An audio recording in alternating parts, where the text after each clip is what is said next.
is Anna. I am 32 years old, and this is my story. My life was simple. It was quiet.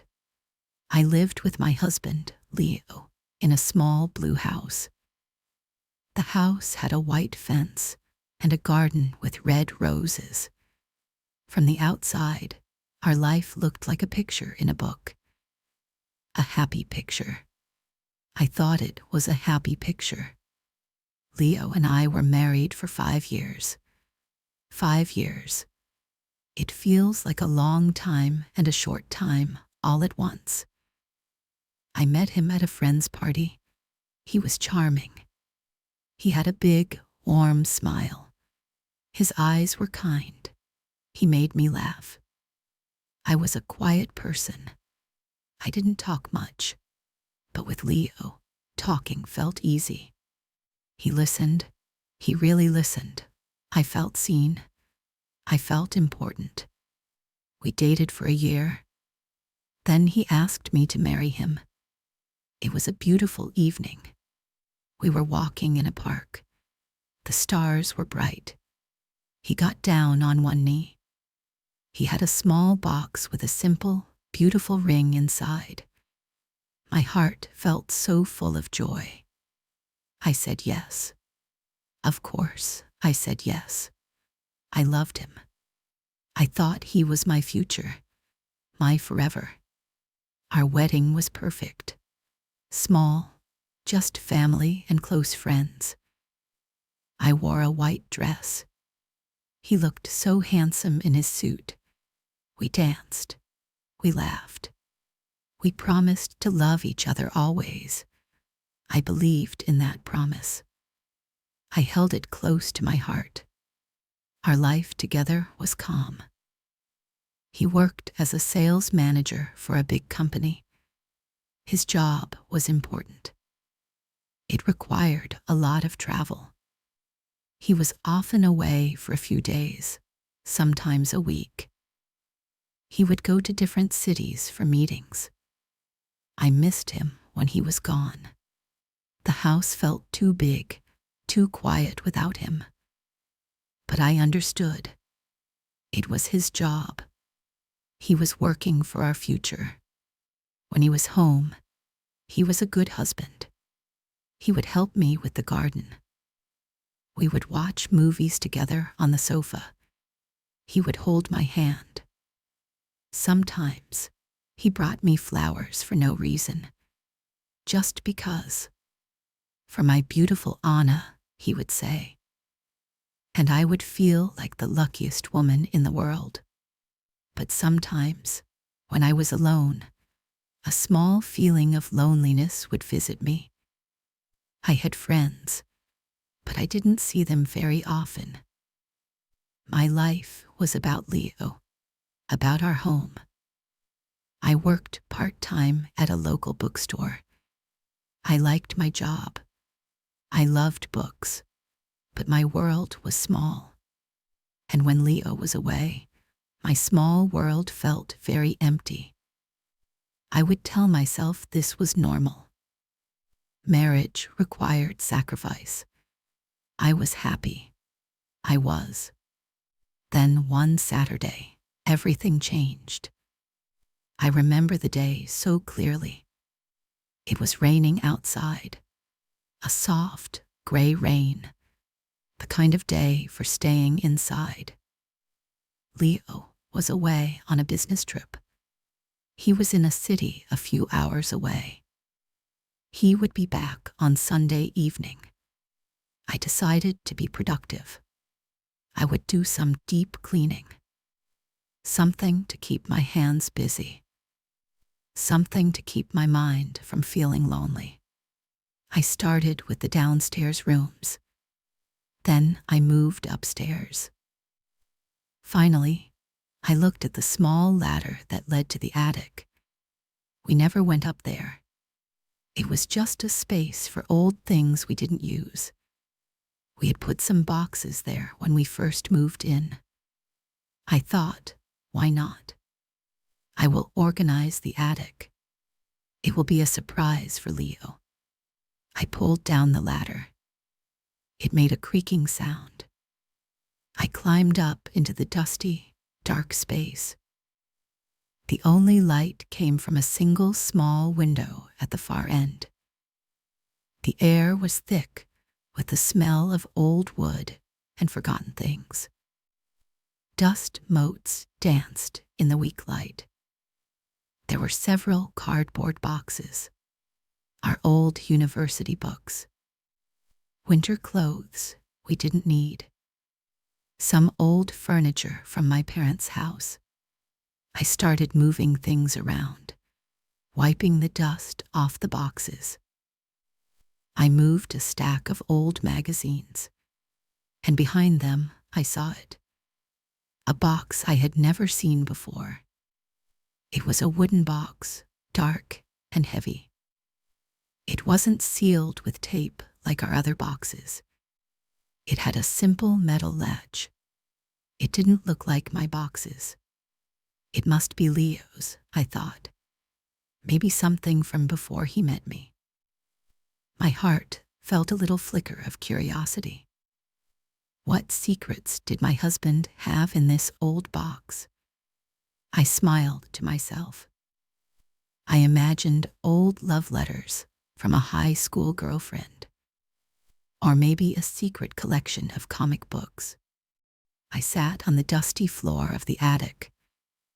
The rain tapped gently on the roof above me. I pulled the heavy box towards me. My hands were a little shaky. It felt like I was doing something I shouldn't. But he was my husband. We didn't have secrets, or so I thought. I lifted the metal latch. It made a small click. The sound was very loud in the quiet attic. I took a deep breath, and I opened the box. The first thing I saw was a thick wool sweater. It was a dark green color. It was not Leo's style at all. He liked sharp suits and simple, dark colors. This sweater was different. Underneath it, there were some books. Books I had never seen him read. And some papers. Old receipts from places I didn't recognize. A strange feeling started to grow in my stomach. A cold, nervous feeling. This was not what I expected. I pushed the sweater and the papers aside. And then I saw it. At the bottom of the box, a photo album. It was a beautiful album, bound in white leather. It looked new. It looked expensive. It looked like a wedding album. My heart started beating faster. Why would Leo have a wedding album I had never seen? Maybe it was from a friend's wedding. Yes, that must be it. A friend from his past. I lifted the album out of the box. It felt heavy in my hands. I ran my fingers over the smooth leather cover. I hesitated for a moment. A voice in my head whispered, "Close the box, Anna. Put it back. Some things are better left unknown." But I couldn't. I had to know. I opened the album to the first page. My breath caught in my throat. It was a picture of Leo. He was standing outside a beautiful old church. He was wearing a black tuxedo. He had a white flower on his jacket. He was smiling. That big, warm smile I loved so much. The smile that made me fall in love with him. But he wasn't looking at the camera. He was looking at someone beside him. Someone whose hand he was holding. My hands started to tremble. I slowly turned the page, and there she was, the bride. She was beautiful. She had long, dark, curly hair. Her eyes were bright and happy. She was wearing a stunning white wedding dress. She was smiling at Leo, a smile full of love, and Leo was smiling back at her. In the picture, they were about to kiss. They looked so happy, so in love. But the bride was not me. It was not Anna. It was a woman I had never seen in my life. The world around me seemed to stop. The sound of the rain faded away. The dusty air in the attic felt hard to breathe. I couldn't understand what I was seeing. It had to be a mistake, a cruel joke. I looked closer at the picture, at Leo's face. It was him. There was no doubt. The small scar above his left eyebrow. The way his eyes crinkled when he smiled. It was my husband. I frantically flipped through the pages. Page after page of wedding photos. Leo and the dark-haired woman cutting a cake. Leo and the woman dancing their first dance. Leo and the woman surrounded by people I had never met. Family, friends, all smiling, all celebrating their wedding. My mind was screaming, "No, no, no, this can't be real." I felt dizzy, sick. I closed the album and pressed it against my chest. My heart was pounding like a drum. I tried to think. There had to be an explanation. Maybe these were pictures from a movie he was in when he was younger. Maybe he was an actor. But that was a stupid thought. Leo was a sales manager. He was not an actor. I opened the album again. I forced myself to look at the details. The clothes, the cars in the background. Everything looked recent, modern. Then my eyes fell on a small detail in one of the pictures. A calendar hanging on a wall in the background of a photo. I squinted to see the date. My blood ran cold. The year was clearly visible. It was from last year, just last year. Last year, we were married last year. We had been married for 4 years. My mind was spinning. How? When? Why? I felt a wave of nausea. I thought I was going to be sick. I looked back inside the wooden box. My hands were shaking so much I could barely pick things up. Was there anything else? Any other clue? Tucked into a side pocket of the album, my fingers found a folded piece of paper. It was thick, official-looking paper. I unfolded it. It was a marriage certificate. My eyes scanned the words, the names. There was his name, Leo, his full name. And then her name, Maria. And then the date, a date from last year, and the location. A small town called Silver Creek, a town I knew. It was the town he visited most often for his business trips. I dropped the certificate as if it were on fire. It fluttered to the dusty floor. It was real, all of it. It was real. My husband, Leo, had another wife. He had another wedding. He had another life. I sat there on the floor of the cold, dark attic for a long time. I don't know how long. An hour, 2 hours. Time had no meaning. The world I knew had shattered into a million tiny pieces. The man I loved was a stranger. My marriage was a lie. Our home, our life, our future. It was all a lie. Tears started to stream down my face. Hot, silent tears. I didn't make a sound. I just sat there, surrounded by the evidence of my husband's double life, and I cried. I cried for the woman I was, the happy, trusting woman who believed in forever. Because that woman was gone. She died in that dusty attic, and I didn't know who was left. Eventually, the tears stopped. A strange, cold calm washed over me. The shock was turning into something else, something hard and heavy. Anger. I carefully put the photo album and the marriage certificate back into the wooden box. I closed the lid. I pushed the box back into the dark corner behind the old magazines. I hid the evidence. I hid the truth. I climbed down the ladder from the attic. I closed the hatch. I walked through my quiet, empty house. The house that now felt like a stranger's house.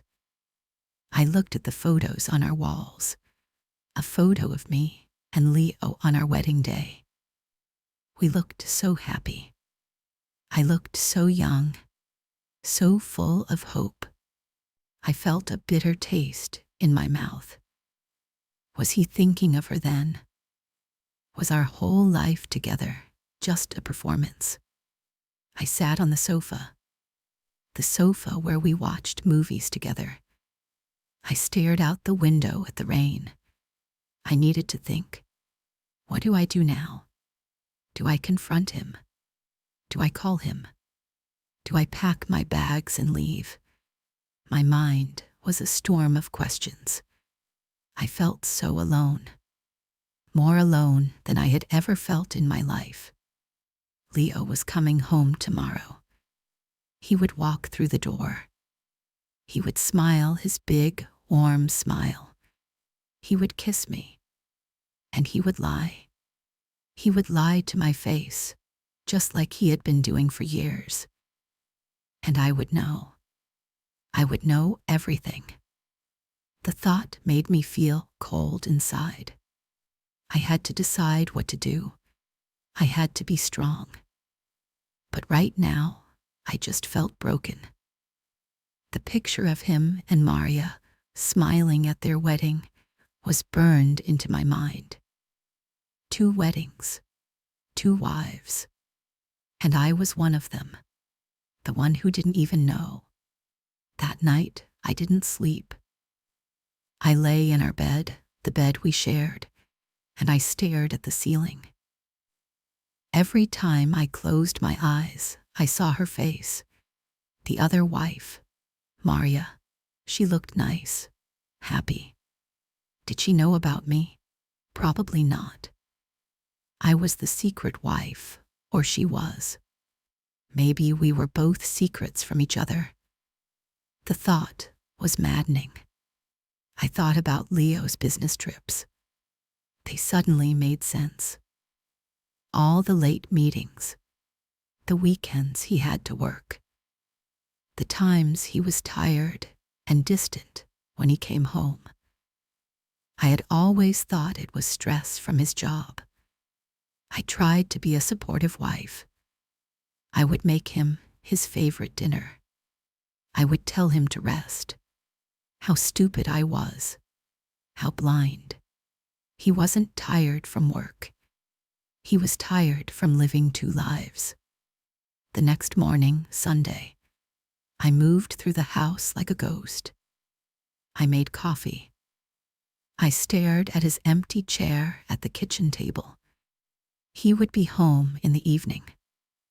My stomach was in knots. The anger from yesterday had turned into a cold, heavy fear. What would I say? How do you start a conversation like that? Hello, dear. How was your trip? By the way, I know about your other wife. I spent the day in a fog. I tried to read a book, but I couldn't focus on the words. I tried to watch TV, but I couldn't follow the story. My own life felt like a twisted, unbelievable drama. All I could do was wait. The hours crawled by. Each tick of the clock felt like a hammer blow against my nerves. Finally, I heard his car in the driveway. My heart jumped into my throat. I stood up, my legs feeling weak. I watched through the window as he got out of the car. He looked the same. My Leo. He grabbed his small suitcase from the trunk. He walked towards the front door. He was probably thinking about dinner, about relaxing after a long trip. He had no idea that his world was about to explode. He had no idea I had found his secret. He opened the door. "Anna, I'm home," he called out, his voice cheerful. He walked into the living room and saw me standing there. His smile faltered a little. "Hey, is everything okay? You look pale." He came towards me to kiss me. I took a step back. I couldn't let him touch me. Not now. His smile disappeared completely. "Anna, what's wrong?" he asked. His voice was filled with concern. Or maybe it was just good acting. I couldn't tell anymore. I couldn't speak. The words were stuck in my throat. I just looked at him. Really looked at him. I tried to see a sign, a crack in his mask, but he just looked like my husband, worried about his wife. "I was cleaning," I finally said. My voice was a hoarse whisper. "I was cleaning the attic." I saw a flicker of something in his eyes. Fear, panic. It was there for just a second. Then it was gone. He forced a small laugh. "The attic? Wow, that's brave. It must be so dusty up there." He was trying to act normal, to change the subject. But I wouldn't let him. "I found a box, Leo," I said, my voice getting a little stronger. "A wooden box. Your box." Now the panic was back in his eyes. And it stayed. He knew. He knew what I had found. He didn't say anything. He just stared at me. His face was white. "You have another wife, don't you, Leo?" I asked. The words came out, and they hung in the air between us. Heavy and ugly. He shook his head slowly. "Anna, what are you talking about? That's crazy." He tried to deny it. He tried to lie, even now. The anger I had been pushing down all day suddenly erupted. "Don't lie to me," I shouted. My voice was loud and shaky. I never shouted. "Don't you dare lie to me." I saw the pictures, Leo. I saw the wedding album. I saw the marriage certificate. He flinched, as if I had slapped him. The fight went out of him. His shoulders slumped. He looked defeated. He sank down onto the sofa. He put his head in his hands. He didn't say anything. He just sat there. The silence was his confession. I stood there, breathing heavily. My anger was mixed with a deep, crushing pain. It was true. It was all true. My worst nightmare was real. "Who is she?" I whispered after a long silence. He looked up at me. His eyes were red. There were tears in them. "Her name is Maria," he said, his voice broken. "Do you love her?" I asked. I needed to know. He hesitated. He looked down at the floor. "It's complicated, Anna." "That's not an answer," I cried. "Do you love her?" "Yes," he whispered. The word was a knife in my heart. "But I love you too, Anna. I swear, I love you too. I laughed, a bitter, empty sound. Love. You don't know what love is. You can't love two people like this. This isn't love. This is a sickness, a lie. He started to cry. Real, sobbing tears. I'm so sorry, Anna. I never wanted to hurt you. I never wanted this to happen. Then why, Leo? Why did you do it? I needed to understand. And so he told me the whole pathetic, sordid story. It started 3 years ago on one of his business trips to Silver Creek. He was lonely. He told me he felt lonely. He met Maria at a coffee shop. She was a waitress there. She was bright and funny. He liked talking to her. He went back again and again. He didn't tell her he was married. He told her he was single. It started as a small lie. A harmless flirtation, he said. But it grew. They started dating. He created a completely separate life in that town. He used a different last name. He told her his parents were gone. He invented a whole new past. He said he was happy with her. And he was happy with me. He said coming home to me felt like coming home.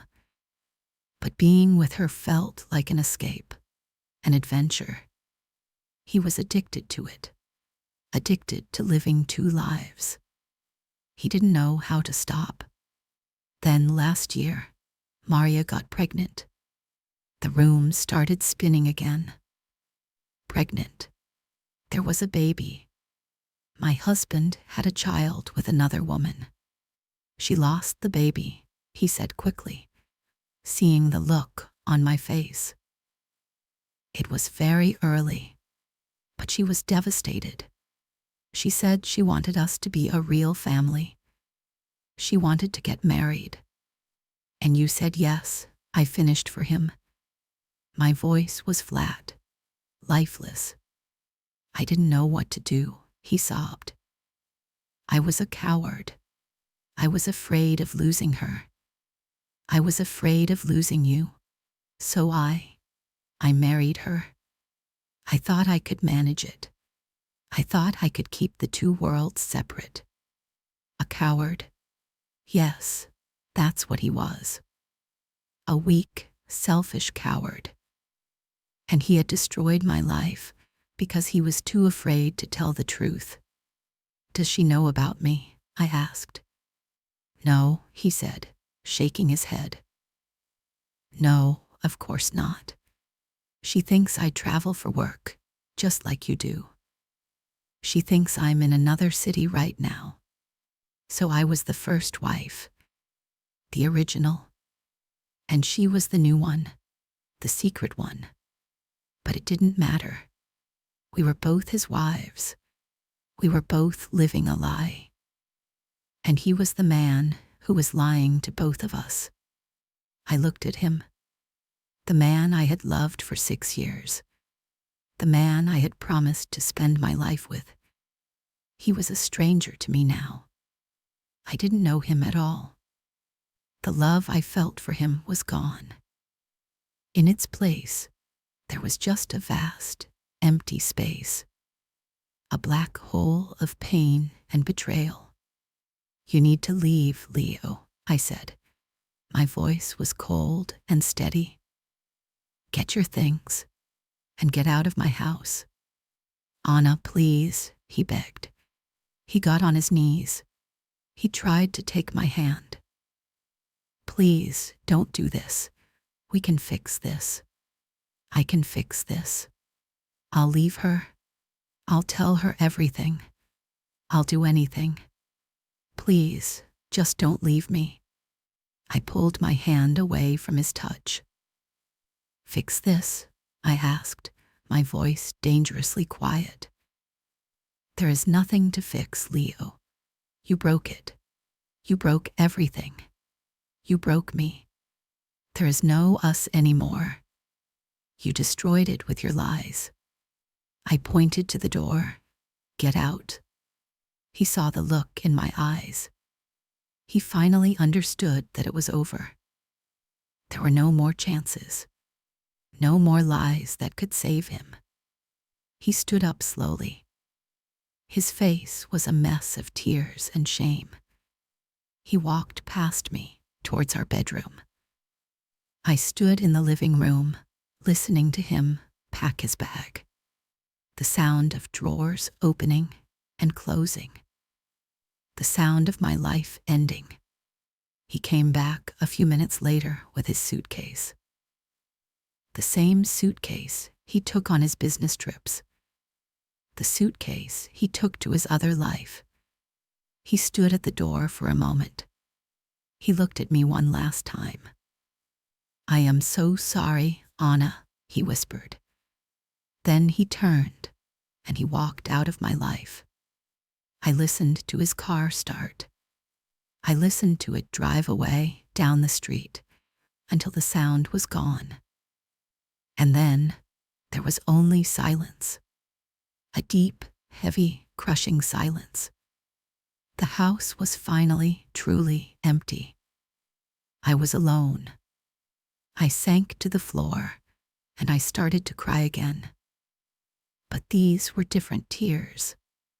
These were not tears of shock. They were tears of grief. I was mourning the death of my marriage. I was mourning the man I thought I knew. And I was mourning the woman I used to be. The night was long, and for the first time in my life, I was truly, completely alone. The days after Leo left were a blur. I didn't go to work at the bookstore. I called my manager and told her I was sick. It wasn't a lie. I was sick, sick at heart. The house felt huge and haunted. Every room held a memory. Every object was a reminder of the life we had built together. A life built on lies. I walked from room to room like a ghost, touching the furniture, looking at the photos. I felt numb, empty, like someone had scooped everything out from inside me, leaving only a hollow shell. I couldn't eat. I couldn't sleep. I just sat on the sofa for hours, staring at nothing. The anger and the pain came in waves. One moment, I would be filled with a burning rage. I wanted to scream. I wanted to break things. I wanted to hurt him the way he had hurt me. The next moment, the rage would disappear, and an overwhelming sadness would wash over me. I would curl up into a ball and sob until I had no tears left. I felt so ashamed. How could I have been so stupid, so blind? Had there been signs? I thought back over our 5 years together. Were there clues I had missed? The times he was distant. The phone calls he took in another room. The unexplained credit card charges I never questioned. I had trusted him. I had trusted him completely. That was my only mistake. I loved him, and I trusted him. And he used my trust to build his secret world. The loneliness was the worst part. Before, when he was on his trips, I felt lonely, but there was always the hope of his return. Now, there was no hope, just silence. The silence was so loud. It pressed in on me from all sides. I realized I had built my entire world around him. I had let my friendships fade, my hobbies disappear. My life was Leo, and now that Leo was gone, I had nothing. I was nothing. After 3 days of living in this gray fog, I looked at myself in the mirror. I didn't recognize the woman staring back at me. Her eyes were red and swollen. Her face was pale. Her hair was a mess. She looked broken. And in that moment, something inside me shifted. A tiny spark of defiance. I couldn't let him do this to me. I couldn't let him destroy me completely. I had to fight. For myself. I took a shower. I washed my hair. I put on clean clothes. Small things. But they felt like huge victories. Then I did the hardest thing of all. I picked up the phone and I called my sister, Clara. We weren't super close. She lived in a different city and was always busy with her own family. But she was my sister. She answered on the second ring. Anna, is everything okay? I haven't heard from you in a while. As soon as I heard her voice, the dam broke. I started crying ugly, messy sobs. No, I managed to choke out. Nothing is okay. Anna, what is it? What happened? Her voice was filled with alarm. And for the first time, I said the words out loud to another person. Leo, he has another wife. There was a stunned silence on the other end of the phone. What? Clara finally whispered. What did you say? So I told her everything. The attic, the box, the photos, the confrontation, the whole horrible story. I talked and cried for almost an hour. Clara just listened. She didn't interrupt. She just let me pour out all the poison that had been filling my heart. When I finished, I felt exhausted, but also lighter. The secret had been so heavy. Sharing it felt like putting down a massive weight. I'm coming, Clara said. Her voice was firm. I'm getting in my car right now. I'll be there in 3 hours. No, you don't have to, I started to say. Yes, I do, she said. You are not going through this alone. I'm coming. Just hang on, Anna. I'm on my way. And she did. 3 hours later, her car pulled into my driveway. When I opened the door, she just pulled me into a huge hug. And I cried again, but this time, I wasn't alone. Having my sister, there was like an anchor in my storm. She didn't offer easy answers. She didn't say, everything will be okay. She just sat with me in my pain. She made me soup. She made me tea. She made me talk. And she made me listen. She was angry for me. He's a monster, Anna, she said, her eyes flashing. A selfish, weak monster. Hearing her say it, hearing my pain validated, helped more than she knew. Clara stayed for the whole week. She helped me pack up all of Leo's things. We put his clothes, his books, his pictures into boxes. It was painful. Every object held a memory. But doing it with Clara made it bearable. We were erasing him from the house. We were taking back my space. She also helped me with the practical things. She helped me find a lawyer, a kind, older woman who specialized in divorce. I went to see her, my sister by my side. I was so nervous, but the lawyer was calm and professional. She told me my rights. She told me the steps we needed to take. It made the future seem a little less terrifying. It gave me a plan. The hardest part was deciding what to do about Maria. did I have a responsibility to tell her? To tell this other woman that her life was also a lie. The lawyer advised against it. She said it would complicate the divorce. Clara agreed.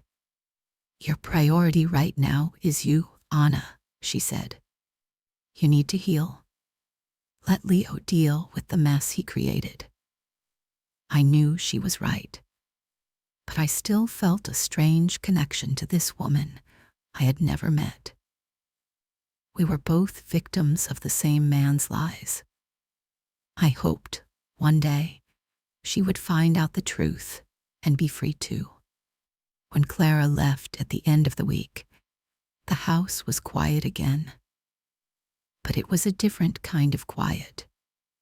It wasn't the heavy, lonely silence from before. It was a peaceful quiet, a clean slate. I felt sad, but I also felt a flicker of something else. Hope.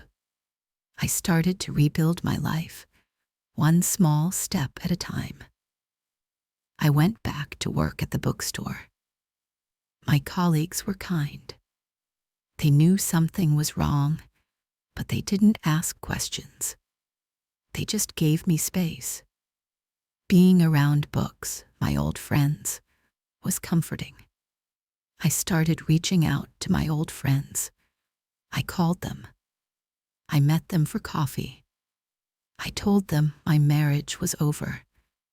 I didn't give them all the ugly details. I just said we had grown apart. It was easier that way. They were supportive. They were happy to have me back in their lives.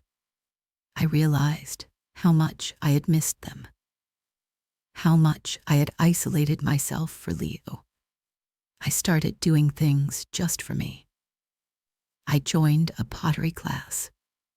I loved the feeling of the clay in my hands, creating something new from a lump of earth. It felt symbolic, like I was reshaping my own life. I started taking long walks in the park where Leo had proposed to me. At first, it was painful, but slowly, I started to make new memories there, memories that were just mine. Healing is not a straight line. There were bad days when the sadness was so overwhelming I could barely get out of bed. Days when I missed him.